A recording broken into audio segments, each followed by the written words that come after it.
ന്യൂനപക്ഷ ആനുകൂല്യങ്ങൾ ജനസംഖ്യാനുപാതികമായി വിതരണം ചെയ്യണം എന്ന ഹൈക്കോടതി വിധി ഉണ്ടാക്കിയ ഭരണഘടനാപരമായ ബാധ്യതയുടെ നിർബന്ധം കൊണ്ടായാലും വിധി നടപ്പാക്കുവാൻ കേരള സർക്കാർ കൈക്കൊണ്ട ധീരമായ തീരുമാനത്തെ വികലമാക്കി ചിത്രീകരിക്കുവാൻ വലിയ മതേതരവാദി എന്ന് അവകാശപ്പെടുന്നവർ പോലും നടത്തുന്ന നീക്കങ്ങൾ എല്ലാവരുടെയും കണ്ണു തുറപ്പിക്കേണ്ടതാണ്. പുതിയ തീരുമാനത്തിലൂടെ എല്ലാ സമുദായങ്ങൾക്കും അർഹമായത് ലഭിക്കുന്നു എന്ന് പ്രതിപക്ഷ നേതാവ് വി.ഡി. സതീശന്റെ പ്രസ്താവനയെ കണ്ണടച്ച് എതിർത്തുകൊണ്ട് ജനാധിപത്യ മുന്നണിയിലെ രണ്ടാം കക്ഷിയായ ലീഗ് രംഗത്ത് വന്നതോടെ ഇത്തരം വിഷയങ്ങളിൽ എന്തുമാത്രം മതേതരവാദികളാണ് ലീഗുകാർ എന്നും വ്യക്തമായി. ഇക്കുറി ലീഗ് നേതാക്കളുടെ മാത്രമല്ല കൊച്ചു തങ്ങളുടെയും യഥാർത്ഥ നിറം ലോകം കണ്ടു. സർക്കാർ തീരുമാനത്തെ ജനാധിപത്യ മുന്നണിയിലെ മറ്റൊരു ഘടകകക്ഷിയായ കേരള കോൺഗ്രസ് ജെ സ്വാഗതം ചെയ്തെങ്കിലും സതീശന് കാസർകോട്ട് വെച്ച് പറഞ്ഞ തന്റെ നിലപാട് പിറ്റേന്ന് തിരുത്തേണ്ടി വന്നു. സർക്കാർ തീരുമാനത്തെക്കുറിച്ച് പ്രതിപക്ഷ നേതാവ് വി.ഡി. സതീശൻ കാസർകോട്ട് പ്രസ് ക്ലബ്ബിൽ നടത്തിയ പത്രസമ്മേളനത്തിൽ നടത്തിയ പ്രതികരണം എന്താണെന്ന് കൃത്യമല്ല. സർക്കാർ തീരുമാനം മൂലം എല്ലാ ന്യൂനപക്ഷ സമുദായങ്ങൾക്കും അർഹതപ്പെട്ടവ ലഭിക്കുമെന്നും ആർക്കും ഒരു നഷ്ടവും ഉണ്ടാകില്ലെന്നും അദ്ദേഹം പറഞ്ഞതായാണ് ലീഗുകാർ മനസ്സിലാക്കിയത്. അങ്ങനെയല്ല, മുസ്ലിംകൾക്ക് നഷ്ടം വരും എന്ന് അദ്ദേഹം പറഞ്ഞതായാണ് തലസ്ഥാനത്ത് ചില പത്രങ്ങൾ റിപ്പോർട്ട് ചെയ്തത്. തലസ്ഥാനത്തെ മാതൃഭൂമി പത്രത്തിൽ അങ്ങനെയായിരുന്നു വാർത്ത. അതുകണ്ട് പുതിയ ഉത്തരവിൽ സന്തോഷിച്ചിരുന്ന ക്രൈസ്തവർ വല്ലാതെ കോപിച്ചപ്പോഴാണ് കാസർകോട്ട് സതീശൻ പറഞ്ഞത് അങ്ങനെയല്ലെന്ന ആക്ഷേപവുമായി ലീഗുകാർ വന്നത്. അപ്പോൾ സതീശൻ പറഞ്ഞത് എന്താണ്? പിറ്റേന്ന് വിശദീകരണവുമായി വന്ന സതീശൻ ലീഗ് ആവശ്യപ്പെടുന്നത് പോലെ മുസ്ലിംകളുടെ പിന്നോക്കാവസ്ഥ പരിഹരിക്കുവാൻ പ്രത്യേക പാക്കേജ് വേണമെന്ന് ആവശ്യപ്പെട്ടു. ജനാധിപത്യ മുന്നണിയിൽ ആരാണ് കാര്യങ്ങൾ തീരുമാനിക്കുന്നത് എന്ന് ഒരിക്കൽ കൂടി തെളിഞ്ഞു. ഹൈക്കോടതി വിധി അനുസരിച്ചുള്ള പുതിയ തീരുമാനം മൂലം ഒരു സമുദായത്തിനും പ്രത്യേക നഷ്ടം ഉണ്ടാകാതിരിക്കുവാനും കിട്ടിക്കൊണ്ടിരുന്ന ആനുകൂല്യങ്ങൾ ഉറപ്പാക്കുവാനുമായി സ്കോളർഷിപ്പിനായി നീക്കിവച്ചിരുന്ന തുക 17.31 കോടിയിൽ നിന്നും സർക്കാർ 23.51 കോടിയാക്കി.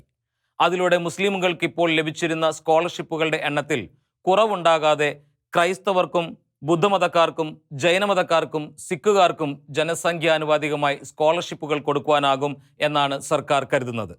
എന്നാൽ അതുപോരാ, തങ്ങൾക്ക് ഭരണഘടനാനുസൃതം അർഹതപ്പെടുന്നതിലും കൂടുതൽ വേണം എന്നാണ് ലീഗിന്റെ നിലപാട് എന്ന് തോന്നത്തക്ക വിധത്തിലാണ് പ്രതികരണങ്ങൾ വരുന്നത്.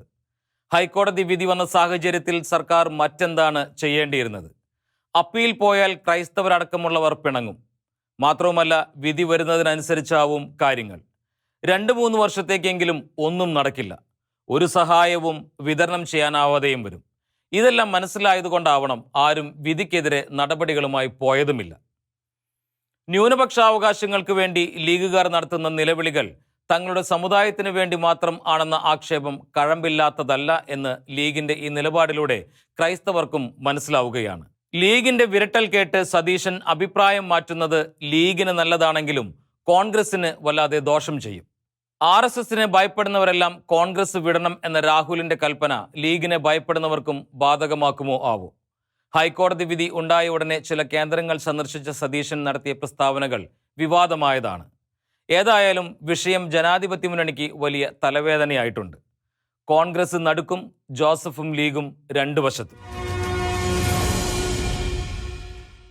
സമുദായങ്ങൾക്ക് കിട്ടുന്ന ആനുകൂല്യങ്ങൾ ലഭ്യമാക്കുന്നതിൽ യാതൊരു തരം വേർതിരിവുകളും ഇതുവരെ കേരളത്തിലില്ല. വലിപ്പച്ചെറുപ്പം നോക്കാതെ എല്ലാവർക്കും സമുദായത്തിന്റെ ആനുകൂല്യം കിട്ടാം. കേരളത്തിലെ മുസ്ലിം, ഈഴവ സമുദായങ്ങൾക്ക് പിന്നോക്കക്കാർ എന്ന നിലയിൽ ലഭിക്കുന്ന സംവരണാനുകൂല്യങ്ങൾ ആ സമൂഹത്തിലെ മഹാസമ്പന്നർക്കും ലഭിക്കുന്നു. ലുലു മാളിന്റെ ഉടമയ്ക്കും ഗോകുലം ഗ്രൂപ്പിന്റെ ഉടമയ്ക്കും MES പ്രസിഡന്റിനും വെള്ളാപ്പള്ളിക്കും സംവരണം കിട്ടുന്ന നാട്ടിൽ ക്രൈസ്തവർക്ക് മാത്രം മുന്നോക്കക്കാർ, പിന്നോക്കക്കാർ എന്ന തരംതിരിവ് വേണം എന്ന മട്ടിൽ ചിലർ വാദിക്കുന്നത് എന്തിന്? സർക്കാർ ആനുകൂല്യങ്ങളും സഹായങ്ങളും ലഭ്യമാക്കുന്നതിൽ പാവങ്ങൾക്കാവണം മുൻഗണന. പക്ഷേ എല്ലാ സമുദായക്കാർക്കും അങ്ങനെയാവണം. അതിനുള്ള തൻ്റെടമാണ് കാണിക്കേണ്ടത്. ആന ഉടമയ്ക്ക് സംവരണവും ആനക്കാരന് പൊതുമെറിറ്റും എന്നതാണ് തെറ്റ്. ന്യൂനപക്ഷ സമുദായങ്ങൾക്കുള്ള ആനുകൂല്യങ്ങൾ ജനസംഖ്യാനുപാതികമായി പങ്കുവയ്ക്കണമെന്നാണ് ഹൈക്കോടതി വിധി. അല്ലാതെ ഏതെങ്കിലും സമുദായത്തിന് സർക്കാർ നൽകുന്ന ആനുകൂല്യങ്ങൾ എല്ലാവർക്കുമായി കൊടുക്കണം എന്നല്ല. ന്യൂനപക്ഷ വകുപ്പിലെ മന്ത്രിയും ഉദ്യോഗസ്ഥന്മാരും സ്ഥാപനങ്ങളും ഒരു സമുദായത്തിൽ നിന്നും തന്നെ ആകുന്നതാണ് വിഷയമാകുന്നത്. സച്ചാർ കമ്മിറ്റി റിപ്പോർട്ട് പഠിച്ചത് മുസ്ലിം സമുദായത്തിന്റെ പിന്നോക്കാവസ്ഥയാണെങ്കിലും യൂണിയൻ സർക്കാർ ഉണ്ടാക്കിയത് ന്യൂനപക്ഷ ക്ഷേമ വകുപ്പാണ്. മറ്റു ന്യൂനപക്ഷങ്ങളുടെ സ്ഥിതിയും മുസ്ലിമുകളുടേത് പോലെ എന്ന് മനസ്സിലാക്കിയാവണം അങ്ങനെ ചെയ്തത്. അല്ലെങ്കിൽ മുസ്ലിം ക്ഷേമ വകുപ്പ് ആകുമായിരുന്നില്ലേ ഉണ്ടാക്കുക. അതുകൊണ്ട് മുസ്ലിം സമുദായം ഇത്രയും കാലം കേരളത്തിൽ മറ്റുള്ളവരുടെ കൂടി സഹായങ്ങൾ അനുഭവിക്കുകയായിരുന്നു എന്നതാണ് വാസ്തവം. ന്യൂനപക്ഷവാദമുണ്ടാക്കി നേട്ടമുണ്ടാക്കുവാൻ സർക്കാരിനെതിരെ ഇറങ്ങിയവർക്ക് സതീഷിന്റെ വാക്കുകൾ നല്ല ആയുധമായി. മുസ്ലിം സമുദായവും അസ്വസ്ഥരായി, മറ്റുള്ളവരും സംശയിക്കുകയായി.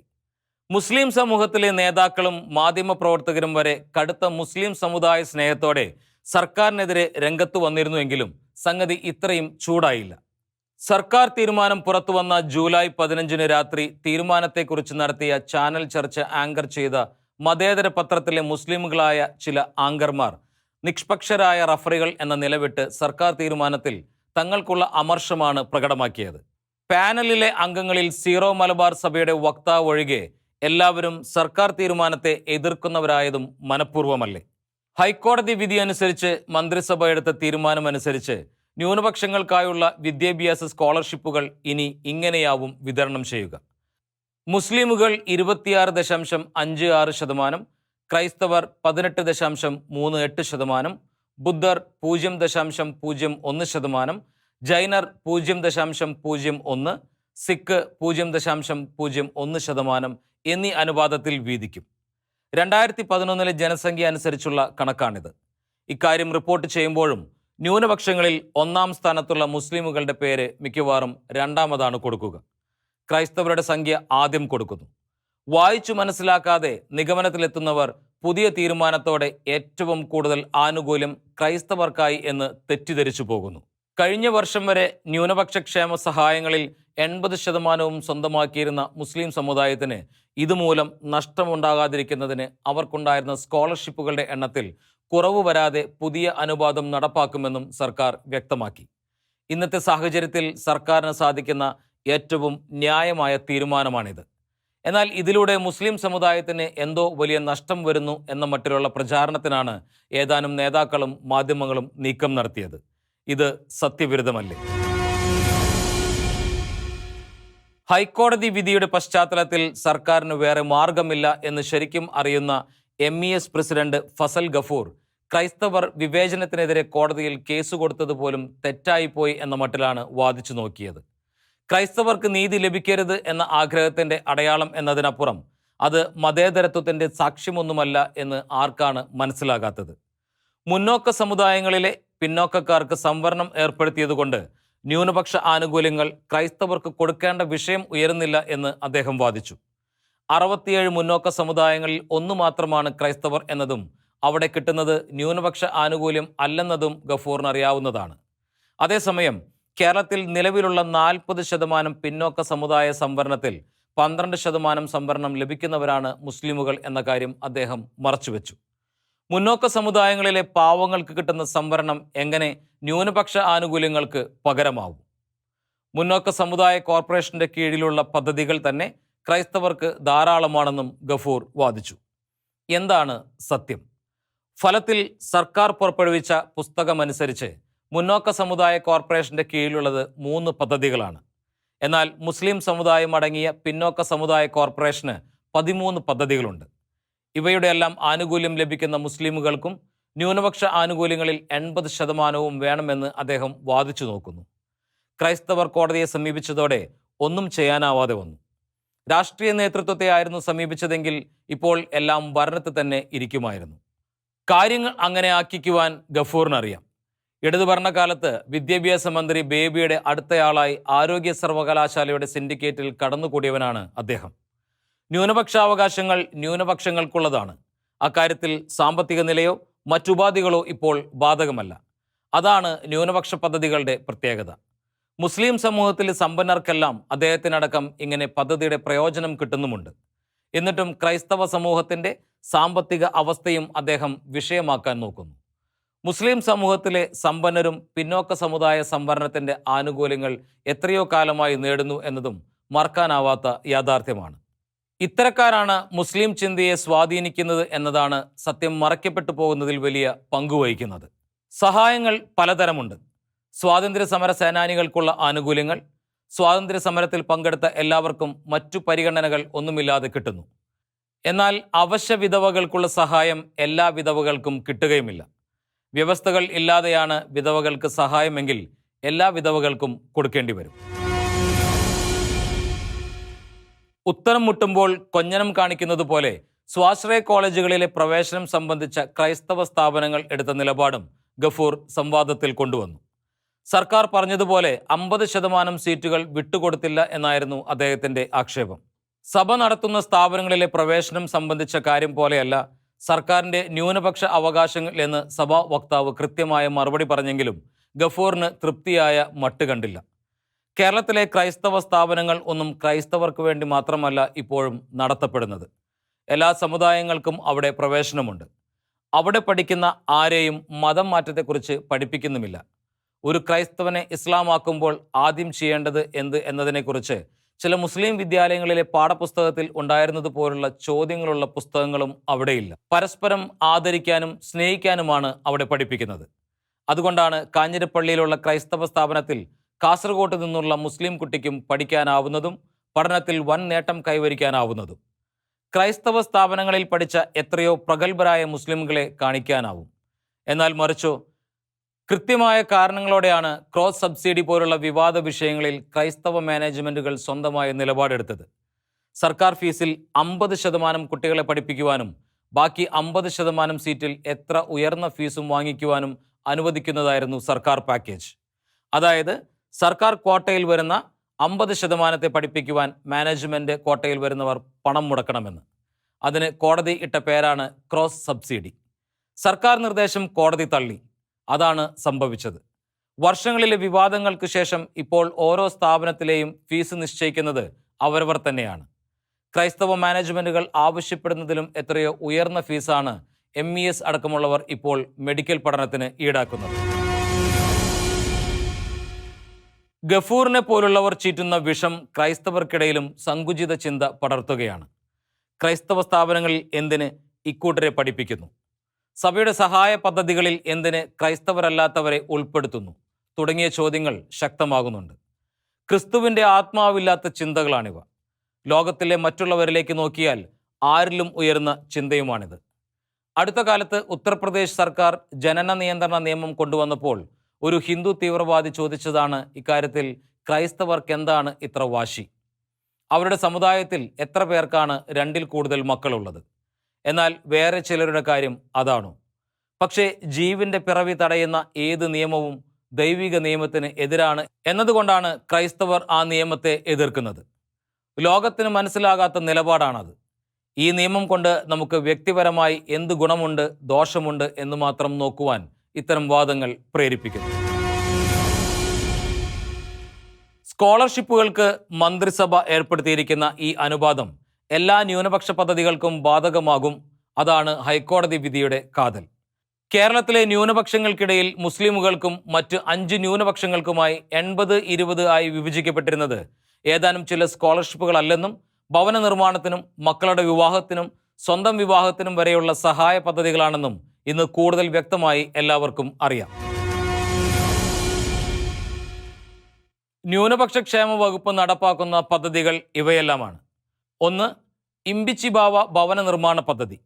ന്യൂനപക്ഷങ്ങളിൽപ്പെട്ട വിധവകൾക്കും വിവാഹബന്ധം വേർപ്പെടുത്തിയ സ്ത്രീകൾക്കും ഭവന നിർമ്മാണത്തിന് 4 ലക്ഷം രൂപ വരെ തിരിച്ചടയ്ക്കേണ്ടാത്ത ധനസഹായം. 2. ഇമ്പിച്ചിബാവ ഭവന പുനരുദ്ധാരണ പദ്ധതി. ന്യൂനപക്ഷങ്ങളിൽപ്പെട്ട വിധവകൾക്കും വിവാഹബന്ധം വേർപ്പെടുത്തിയ സ്ത്രീകൾക്കും ഭവന പുനരുദ്ധാരണത്തിന് 50,000 രൂപ തിരിച്ചടയ്ക്കേണ്ടാത്ത ധനസഹായം. 3. സൗജന്യ വ്യക്തിത്വ വികസന കരിയർ ഗൈഡൻസ് പരിശീലനം. ഹൈസ്കൂൾ വിദ്യാർത്ഥികൾക്ക് കരിയർ ഗൈഡൻസ് കോഴ്സുകൾ. ഒരു ജില്ലയിൽ 10 ക്യാമ്പുകൾ വരെ സംഘടിപ്പിക്കും. 100 പേർക്ക് പ്രവേശനം. 4. CH Muhammad Koya scholarship. ബിരുദത്തിന് പഠിക്കുന്ന 3000 വിദ്യാർത്ഥിനികൾക്കും ബിരുദാനന്തര ബിരുദത്തിന് പഠിക്കുന്ന വിദ്യാർത്ഥിനികൾക്കും യഥാക്രമം 5000 രൂപയും 6000 രൂപയും വെച്ച് നൽകുന്നു. പ്രൊഫഷണൽ കോഴ്സിന് പഠിക്കുന്ന 1000 പേർക്ക് 7000 രൂപ വെച്ചും നൽകുന്നു. 5. Professor Joseph Mundassery scholarship. SSLC മുതലുള്ള സമർത്ഥരായ പാവപ്പെട്ട വിദ്യാർത്ഥികൾക്ക് 10,000 രൂപ വെച്ചും ബിരുദാനന്തര വിദ്യാർത്ഥികൾക്ക് 15,000 രൂപ വെച്ചും സ്കോളർഷിപ്പ്. 6. സ്വകാര്യ ITI ഫീ റീംബേഴ്സ്മെൻറ്റ് സ്കീം. സർക്കാർ അംഗീകൃത സ്വകാര്യ ITIകളിൽ പഠിക്കുന്ന വിദ്യാർത്ഥികൾക്ക് ഫീസ് തിരിച്ചു നൽകുന്നു. 2 വർഷ കോഴ്സിന് 20,000 രൂപ വീതവും 1 വർഷ കോഴ്സിന് 10,000 രൂപയും ലഭിക്കും. 7 അക്കൗണ്ടൻസി കോഴ്സുകൾക്ക് സ്കോളർഷിപ്പ് 15,000 രൂപ. സിവിൽ സർവീസ് പരീക്ഷാ കോച്ചിംഗ് കോഴ്സ് ഫീസ് 20,000 രൂപ, ഹോസ്റ്റൽ ഫീസ് 10,000 രൂപ, റീഇംബേഴ്സ്മെന്റ് 1 വർഷം 200 പേർക്ക്. ഉറുദു 1-ാം ഭാഷ ക്യാഷ് സ്കോളർഷിപ്പ്. ഉറുദു 1-ാം ഭാഷയായി പഠിച്ച് A+ നേടുന്ന SSLC ഹയർ സെക്കൻഡറി വിദ്യാർത്ഥികൾക്കും 1000 രൂപ cash scholarship. 10 doctor APJ Abdul Kalam scholarship. Polytechnic വിദ്യാർത്ഥികൾക്ക് വർഷം 6,000 രൂപ വീതം 1000 പേർക്ക്. 11 മദർ തെരേസ സ്കോളർഷിപ്പ്. നഴ്സിംഗ് വിദ്യാർത്ഥികൾക്ക് പ്രതിവർഷം 15,000 രൂപ. 12 കേരളത്തിലെ മദ്രസ അധ്യാപക ക്ഷേമനിധിയും പെൻഷൻ പദ്ധതിയും. വിവാഹ ധനസഹായം, സ്വന്തം വിവാഹത്തിനും മക്കളുടെ വിവാഹത്തിനും 10,000 രൂപ വീതം. ചികിത്സാ സഹായം 25,000 രൂപ വരെ. 2.5 ലക്ഷം രൂപ ഭവന നിർമ്മാണ വായ്പ. ഇതിന് സമാന്തരമായ പദ്ധതി മറ്റു ന്യൂനപക്ഷ സമുദായങ്ങൾക്കായി ഉണ്ടാവേണ്ടതുണ്ട്. ഹജ്ജ് ആനുകൂല്യം പോലെ വിശുദ്ധ നാടുകൾ സന്ദർശിക്കുന്നതിനുള്ള ആനുകൂല്യങ്ങൾ പോലുള്ള വിഷയങ്ങൾ പരിശോധിക്കപ്പെടണം. 13 സംസ്ഥാന ന്യൂനപക്ഷ ധനകാര്യ കോർപ്പറേഷൻ സ്വയം തൊഴിൽ കണ്ടെത്തുവാൻ 10 ലക്ഷം രൂപ. വിദ്യാഭ്യാസത്തിന് 7.5 ലക്ഷം രൂപ. വിദേശ ജോലിക്ക് പോകുന്നവർക്ക് വിസ ക്രമീകരിക്കുന്നതിന് 2 ലക്ഷം. ഉദ്യോഗസ്ഥർക്ക് വിവിധ ആവശ്യങ്ങൾക്കായി 2.5 ലക്ഷം രൂപ. 14 ന്യൂനപക്ഷങ്ങൾക്കുള്ള അനുബന്ധ സ്കോളർഷിപ്പുകൾ. 1 മുതൽ 10 വരെ ക്ലാസുകളിൽ പഠിക്കുന്നവർക്ക് pre metric scholarship, post metric scholarship. 15 ന്യൂനപക്ഷ യുവജനതയ്ക്കുള്ള സൗജന്യ പരിശീലന കേന്ദ്രങ്ങളും ഉപകേന്ദ്രങ്ങളും. PSC, UPSC, banking, railway board പരീക്ഷകൾക്ക് സൗജന്യ പരിശീലനം 6 മാസത്തേക്ക്. ന്യൂനപക്ഷ വിദ്യാർത്ഥികൾക്കും യുവാക്കൾക്കും പരിശീലനം കൊടുക്കുവാൻ 17 കേന്ദ്രങ്ങളും ന്യൂനപക്ഷ വകുപ്പ് നടത്തുന്നുണ്ട്. അവയെല്ലാം തന്നെ മുസ്ലിം ഭൂരിപക്ഷ പ്രദേശങ്ങളിലാണ്. പുതിയ സാഹചര്യത്തിൽ കൂടുതൽ സ്ഥലങ്ങളിൽ പരിശീലന കേന്ദ്രങ്ങൾ ഉണ്ടാവേണ്ടി വരും. ജനസംഖ്യാനുപാതികമായി ആനുകൂല്യങ്ങൾ വിഭജിക്കപ്പെടണം എന്നത് ഹൈക്കോടതിയുടെ കൽപ്പനയാണ്. അതിനാൽ ഇങ്ങനെ ഉത്തരവ് പൂർണ്ണമായും നടപ്പാക്കപ്പെടുന്നതിനുള്ള ജാഗ്രത ആനുകൂല്യങ്ങൾ നഷ്ടപ്പെടുന്നവർ പുലർത്തേണ്ടതുണ്ട്. കേരളത്തിലെ ഓരോ സമൂഹത്തിനും കൊടുക്കേണ്ട പ്രത്യേക സഹായങ്ങൾ ഇതിൽ പെടുന്നില്ല. ന്യൂനപക്ഷങ്ങൾക്കായുള്ള പദ്ധതികളും അവയും രണ്ടും രണ്ടാണ്. അങ്ങനെ ആയിരിക്കുകയും വേണം. കേരളത്തിലെ ക്രൈസ്തവരുടെ പിന്നോക്കാവസ്ഥയെക്കുറിച്ച് പഠിക്കുവാൻ ജനുവരി മാസത്തിൽ കേരള സർക്കാർ നിയോഗിച്ച ജസ്റ്റിസ് JB കോശി കമ്മീഷന്റെ ശുപാർശകൾ സംബന്ധിച്ച തീരുമാനമെടുക്കുമ്പോൾ അക്കാര്യമാണ് പരിഗണിക്കപ്പെടേണ്ടത്. അത് ക്രൈസ്തവർക്ക് മാത്രമായുള്ള പദ്ധതികളാവാം, മുസ്ലിമുകൾക്ക് വേണ്ടിയും ഇങ്ങനെയാവാം. ഇതിനെല്ലാം ഒരു സാമ്പത്തിക പരിധി എപ്പോഴും ഉണ്ടാകണം. അതാണ് ധൈര്യം. ഭാരതത്തിലെ സുപ്രീം കോടതിയുടെ നിലപാടുകൾ അത്യഭിമാനകരമാവുകയാണ്. പൗരന്റെ വ്യക്തി സ്വാതന്ത്ര്യത്തിന്മേൽ കടന്നു കയറുന്ന IT ആക്ടിലെ 66 വകുപ്പ് കോടതി റദ്ദാക്കി. സുപ്രീം കോടതി നേരത്തെ റദ്ദാക്കിയതായിരുന്നു ആ വകുപ്പ് എന്ന് കോടതി ചൂണ്ടിക്കാണിച്ചു. ഈ വകുപ്പ് അനുസരിച്ച് രജിസ്റ്റർ ചെയ്ത കേസുകൾ സർക്കാരിനും റദ്ദാക്കേണ്ടിയും വന്നു. അതുപോലെ തന്നെ സർക്കാർ പ്രതിക്കൂട്ടിലായ മറ്റൊരു നിയമമായി രാജ്യദ്രോഹ നിയമം 124A. അടുത്ത കാലത്തായി ഈ നിയമം ഏറെ ദുരുപയോഗിക്കപ്പെടുന്നു എന്ന് സുപ്രീം കോടതി ചീഫ് ജസ്റ്റിസ് തന്നെ കുറ്റപ്പെടുത്തി. ഗാന്ധിജിക്കും തിലകനും എതിരെ ബ്രിട്ടീഷുകാർ കൊണ്ടുവന്ന നിയമം ഇനി നമുക്ക് വേണോ എന്ന് അദ്ദേഹം ചോദിച്ചു. നിയമപുസ്തകത്തിലെ ആർക്കും വേണ്ടാതെ കിടന്ന നിയമങ്ങൾ സർക്കാർ എന്തേ ഇങ്ങനെ ഉപയോഗിക്കുന്നു? വീട്ടുപകരണങ്ങൾ പണിയുവാൻ വാൾ കിട്ടുന്ന ഒരു മരപ്പണിക്കാരൻ അതുകൊണ്ട് വനം നശിപ്പിച്ചാൽ വിനാശകരമല്ലേ സംഗതി? ചീഫ് ജസ്റ്റിസ് തിരക്കി. 2010 ശേഷം 816 രാജ്യദ്രോഹ കേസുകളാണ് രജിസ്റ്റർ ചെയ്യപ്പെട്ടത്. ഇവയിലൂടെ 10,938 പേർ പ്രതികളാക്കപ്പെട്ടു. ഇവയിൽ 60% കേസുകളും 2014 മെയ്ക്ക് ശേഷം ഉണ്ടായവയാണ്. 2015 39 കേസുകളാണ് ഉണ്ടായിരുന്നതെങ്കിൽ 2016 അത് 72 കേസുകളായി. 2020 107 കേസുകളായി. രാജ്യദ്രോഹ കേസുകളുടെ കാര്യത്തിൽ 5 സംസ്ഥാനങ്ങളിലാണ് കൂടുതൽ. എല്ലാം BJPയോ കൂട്ടുകാരോ ഭരിക്കുന്ന സംസ്ഥാനങ്ങളാണ്. ബീഹാറാണ് ഒന്നാമത്, 168 കേസുകൾ. അടുത്തത് തമിഴ്നാടാണ്, 139 കേസുകൾ. മൂന്നാമത് UP, 115 കേസുകൾ. ജാർഖണ്ഡിൽ 62 കേസുകൾ. കർണാടകയിൽ 50 കേസുകൾ. ഏറ്റവും കൗതുകകരം, 2014 2019 ഇടയിൽ അറസ്റ്റ് ചെയ്യപ്പെട്ട 559 പ്രതികളിൽ 89 പേരെയാണ് ശിക്ഷിച്ചത്. രാജ്യദ്രോഹ കുറ്റം ചുമത്തുന്നതിൽ ഉത്തരവാദിത്വബോധം കാണിക്കുന്നില്ല എന്ന് ജസ്റ്റിസ് തന്നെ കുറ്റപ്പെടുത്തി. സുപ്രീം കോടതിയുടെ ഉറച്ച നിലപാട് കണ്ടതോടെ സർക്കാരിനു വേണ്ടി വന്ന അറ്റോർണി ജനറൽ കെ വേണുഗോപാൽ പറഞ്ഞു, രാജ്യദ്രോഹ കുറ്റം ചുമത്തുന്നതിന് സുപ്രീം കോടതി തന്നെ മാർഗരേഖ പുറപ്പെടുവിച്ചാലും എക്സിക്യൂട്ടീവിന്റെ ഏകാധിപത്യത്തെ നിയന്ത്രിക്കുവാൻ സുപ്രീം കോടതിക്കാവും എന്ന് ഒരിക്കൽ കൂടി വ്യക്തമാകുന്നു. കോവിഡ് മഹാമാരി സംബന്ധിച്ച സർക്കാർ നിലപാടുകളിലും കോടതി കർശനമായ നിർദ്ദേശങ്ങൾ നൽകുന്നു. എടുക്കുന്ന നയപരമായ തീരുമാനങ്ങളിൽ കോടതി ഇടപെടില്ലെങ്കിലും അതിലൂടെ പൗരന്റെ മനുഷ്യാവകാശങ്ങൾ ലംഘിക്കപ്പെട്ടാൽ നോക്കിയിരിക്കില്ലെന്ന് കോടതി വ്യക്തമാക്കി. ഉത്തർപ്രദേശ് സർക്കാർ അനുവദിച്ച കാവടി യാത്രയ്ക്കെതിരെ കോവിഡ് ഭീഷണിയുടെ വെളിച്ചത്തിൽ സ്വമേധയാ കേസെടുത്ത് യാത്ര വിലക്കിയതും ധീരമായ നടപടിയാണ്. സുപ്രീം കോടതി പുറപ്പെടുവിക്കുന്ന ജാമ്യ ഉത്തരവുകൾ ഇന്റർനെറ്റ് വഴി ബന്ധപ്പെട്ട ജയിലുകളിൽ എത്തിക്കുവാൻ കോടതി തീരുമാനിച്ചത് തികച്ചും മാനുഷികമായ നടപടിയായി.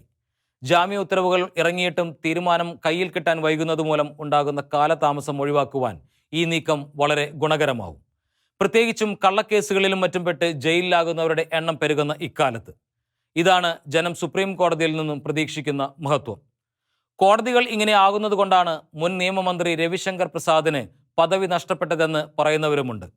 2016 മുതൽ ഭാരതത്തിലെ നിയമ മന്ത്രാലയം അദ്ദേഹത്തിന്റെ കൈകളിലായിരുന്നല്ലോ. 2016 കേരള നിയമസഭയിൽ നടത്തിയ കലാപത്തിലെ പ്രതികളെ രക്ഷിക്കുവാൻ സുപ്രീം കോടതിയിൽ വരെ എത്തിയ കേരള സർക്കാർ ഓരോ സിറ്റിങ്ങിനും കോടതിയുടെ ശക്തമായ അടികളാണ് ചോദിച്ചു വാങ്ങുന്നത്. തങ്ങളുടെ വിദ്യാഭ്യാസ മന്ത്രിയെ കേസിൽ നിന്നും രക്ഷിക്കുകയാണ് ഇപ്പോൾ സർക്കാർ ലക്ഷ്യം. ക്രിമിനൽ കേസിൽ പ്രതിയായി വിചാരണ നേരിടേണ്ടി വന്നാൽ പിന്നെ മന്ത്രിക്കും ഭരിക്കാനാവുമോ? ഒന്നാം പിണറായി സർക്കാരിലും ഉണ്ടായിരുന്നു അപകടം കാണിച്ചവർ. മന്ത്രി ജയരാജനും ജലീലും.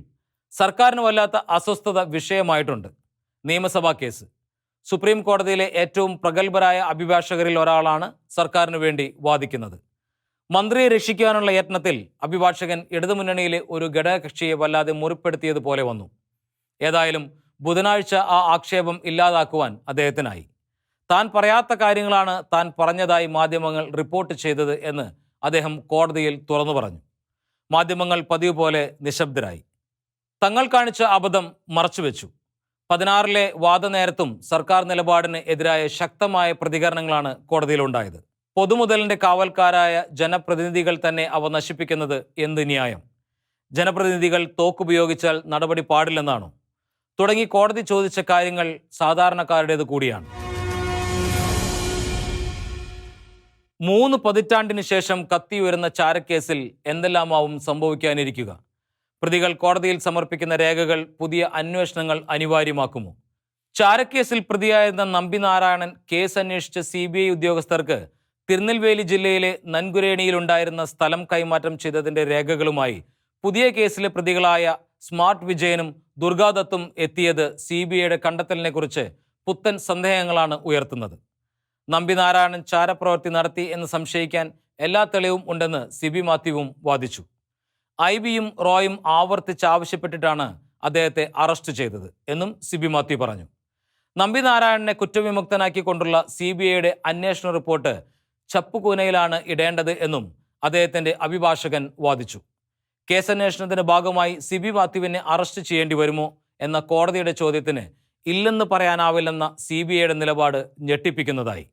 അതിന് ഗൂഢാലോചന നടന്നത് സംബന്ധിച്ച് എന്തെങ്കിലും തെളിവുണ്ടോ എന്ന കോടതിയുടെ ചോദ്യത്തിന് ഇല്ല എന്നായിരുന്നു അഭിഭാഷകന്റെ മറുപടി. തെളിവ് ഹാജരാക്കുവാൻ അവർ ഒരാഴ്ചത്തെ സാവകാശം ചോദിച്ചിരിക്കുകയാണ്. വല്ലാത്ത മാനങ്ങളാണ് കേസ് സ്വീകരിക്കുന്നത്.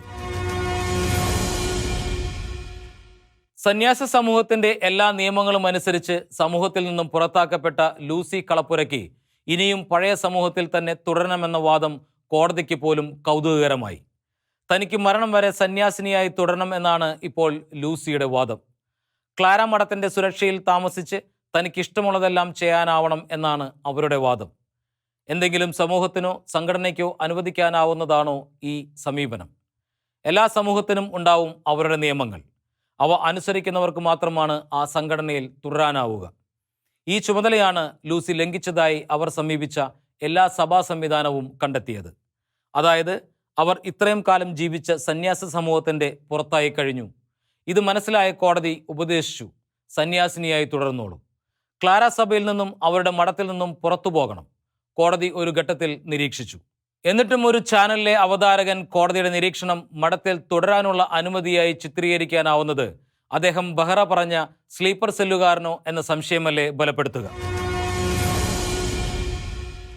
സ്ത്രീധനം വാങ്ങില്ലെന്ന് ഉറപ്പു നൽകുന്നവർക്ക് മാത്രമേ സർവകലാശാലകളിൽ പ്രവേശനം കൊടുക്കാവൂ എന്ന നിർദ്ദേശവുമായി എത്തിയിരിക്കുകയാണ് കേരളത്തിലെ സർവകലാശാലകളുടെ ചാൻസലർ കൂടിയായ ഗവർണർ ആരിഫ് മുഹമ്മദ് ഖാൻ.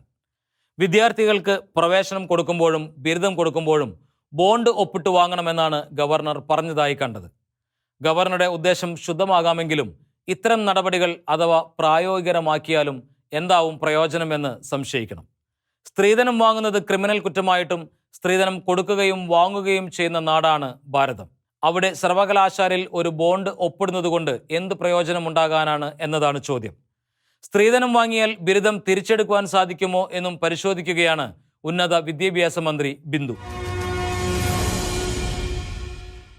കടകൾ തുറക്കാൻ അനുവദിക്കണമെന്ന് കച്ചവടക്കാരും കോവിഡ് 3ാം തരംഗം ആഞ്ഞടിക്കുവാൻ പോകുമ്പോൾ കടകളെല്ലാം തുറന്നാൽ എന്താവും സ്ഥിതിയെന്ന് മുഖ്യമന്ത്രി പേടിക്കുന്നതിലും ന്യായമുണ്ട്. കട തുറക്കാതെ എങ്ങനെ ജീവിക്കും എന്ന കച്ചവടക്കാരുടെ ചോദ്യത്തിനും ഏറെ ന്യായമുണ്ട്. അവർ എടുത്ത കടയുടെ വാടക കൊടുക്കണം, വൈദ്യുതിക്ക് ചാർജ് അടയ്ക്കണം, ബാങ്ക് വായ്പയ്ക്ക് പലിശയും കൊടുക്കണം.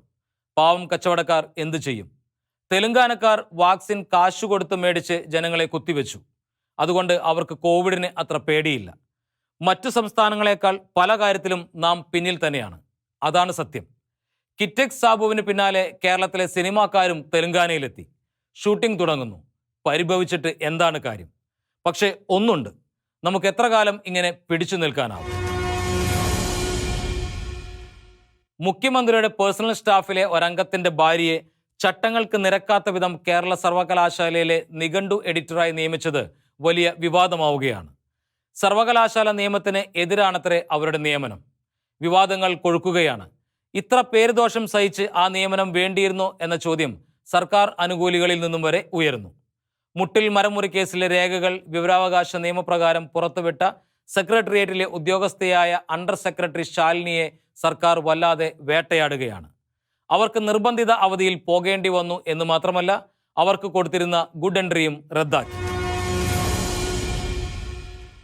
ഇരിങ്ങാലക്കുടയിലെ മുരിയാട് ആസ്ഥാനമാക്കി പ്രവർത്തിക്കുന്ന എംപറർ എമ്മാനുവൽ ട്രസ്റ്റിലെ വഴക്കുകൾ കോടതി കയറുകയാണ്. അവിടെ നിന്നും പുറത്തുപോയ ഏതാനും ചിലർക്കെതിരെ ഉണ്ടായ സ്ത്രീ പീഡനം പോലുള്ള കേസുകൾ ട്രസ്റ്റിലെ വിവാദങ്ങളുടെ ഫലമാണെന്ന ആക്ഷേപം നേരത്തെ ഉയർന്നിരുന്നു. ആക്ഷേപങ്ങൾ പലതായി. ഒളിമ്പ്യൻ മയൂഖ ജോണി പോലീസിനെതിരെ ഉന്നയിച്ച ആരോപണത്തിന്റെ ചുവട് പിടിച്ച് ആരോപണ വിധേയനായ വ്യക്തി കോടതിയിലെത്തി. ക്രിമിനൽ ഗൂഢാലോചന നടത്തി വ്യാജരേഖ ചമച്ച് തന്നെ അപകീർത്തിപ്പെടുത്തി എന്നാണ് പരാതിക്കാരന്റെ ആക്ഷേപം. മയൂഖ ജോണിയും എംപറർ ട്രസ്റ്റിന്റെ നിഷ സെബാസ്റ്റ്യനും ട്രസ്റ്റിമാരുമടക്കം 10 പേർക്കെതിരെയാണ് പുതിയ കേസ്. ട്രസ്റ്റിന്റെ മുൻ ട്രസ്റ്റിയാണ് പരാതിക്കാരൻ. തന്റെ സുഹൃത്തിനെതിരെ 2016 നടന്ന പരാതി സംബന്ധിച്ച് പോലീസ് കേസെടുക്കുന്നില്ലെന്ന് പരാതിയുമായി മയൂഖ രംഗത്ത് വന്നതോടെയാണ് വിവാദം കൊഴുത്തത്. മയൂഖയുടെ പരാതിക്ക് ശാസ്ത്രീയ തെളിവില്ലെന്ന് പോലീസ് സൂപ്രണ്ട് പൂങ്കുഴലി സർക്കാരിന് റിപ്പോർട്ട് കൂടി കൊടുത്തതോടെ എംപറർ കേസ് ഏതു മാനമാവും കൈവരിക്കുക എന്ന് കണ്ടറിയണം. ആ പ്രസ്ഥാനത്തോട് തന്നെ ജനങ്ങൾക്ക് സംശയം തോന്നുന്ന നിലയിലാണ് കാര്യങ്ങളുടെ പോക്ക്. നീതിക്ക് വേണ്ടി മരിച്ച ക്രൈസ്തവ പുരോഹിതൻ സ്റ്റാൻ സ്വാമി അച്ഛൻ ഇപ്പോൾ അറിയപ്പെടുന്ന സഭാവിരുദ്ധരുടെ വരെ ആരാധ്യ പുരുഷനാവുകയാണ്. അച്ഛനെ മുന്നിൽ നിർത്തി എന്തെല്ലാമാകുമോ അവർ പറയാനും ചെയ്യാനും പോവുക എന്ന് സംശയിക്കേണ്ട നിലയിലാണ് കാര്യങ്ങൾ. പഴയ എറണാകുളം സമരക്കാർ, അവർക്ക് പിന്തുണയുമായി വന്ന കമാൽ പാഷ അടക്കമുള്ള മുസ്ലിം വക്താക്കൾ എല്ലാം അച്ഛനു വേണ്ടി രംഗത്ത് വരുന്നത് കാണുമ്പോൾ പലർക്കും പലതരം സംശയങ്ങളാണ് വളരുന്നത്. ഡൽഹി ഛത്തർപൂർ അന്തേരിയ മോഡിൽ സർക്കാർ ഉദ്യോഗസ്ഥന്മാർ തകർത്ത ദേവാലയം സർക്കാർ ചിലവിൽ പുനഃസ്ഥാപിച്ചു കൊടുക്കുമെന്ന ഡൽഹി മുഖ്യമന്ത്രി അരവിന്ദ് കെജ്രിവാളിന്റെ തീരുമാനം നല്ല മാതൃകയാണ്. ന്യൂനപക്ഷങ്ങൾക്ക് പ്രത്യാശയും ധൈര്യവും പകരുന്ന പ്രവൃത്തിയുമാണ്. കേജ്രിവാളിന് അഭിനന്ദനങ്ങൾ. സർക്കാർ തയ്യാറാക്കുന്ന 17 ഇന ഓണക്കിറ്റിൽ ഏലക്ക ഉൾപ്പെടുത്താനായത് ഏലക്കർഷകരോടുള്ള നല്ല സമീപനമാണ്. 2 കിലോ ഉണക്കക്കപ്പ കൂടി ഉൾപ്പെടുത്തിയിരുന്നെങ്കിൽ കപ്പ കൃഷിക്കാർക്കും ഒരു സഹായമാകുമായിരുന്നു. ഷിലോഹന്റെ കാഴ്ചകൾ ഇനി അടുത്തയാഴ്ച.